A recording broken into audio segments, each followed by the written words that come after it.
Khader Adnan dit que c'est au prix de la grève de la faim la plus longue de l'histoire des prisonniers palestiniens qu'il a vaincu les autorités israéliennes.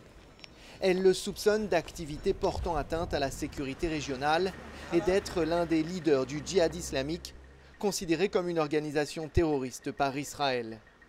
Il n'a jamais rien admis et nous affirme qu'il n'a rien à cacher.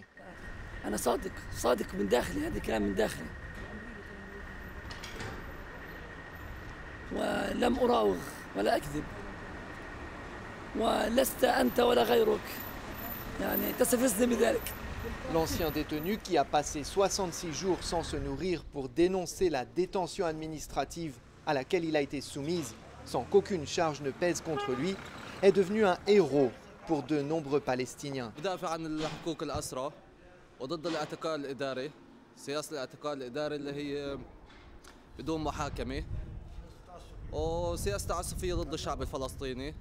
Khader Adnan nous explique que les drapeaux du djihad islamique qui flottent au-dessus de sa maison ont été mis là par des voisins. À l'intérieur, les soutiens sont nombreux.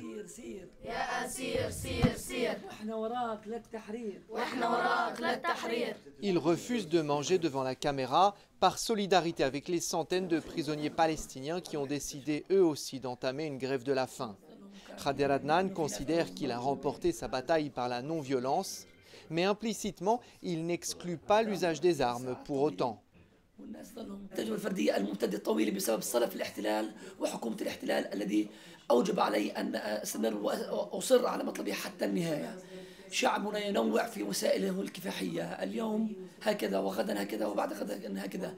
Depuis Gaza, où il s'adresse à une foule par téléphone,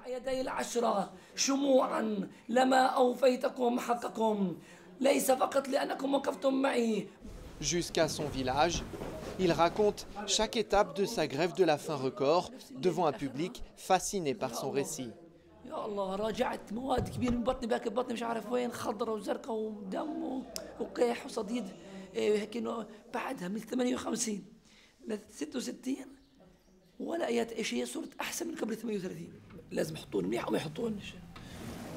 Khader, qui est étudiant en économie, possède également une boulangerie.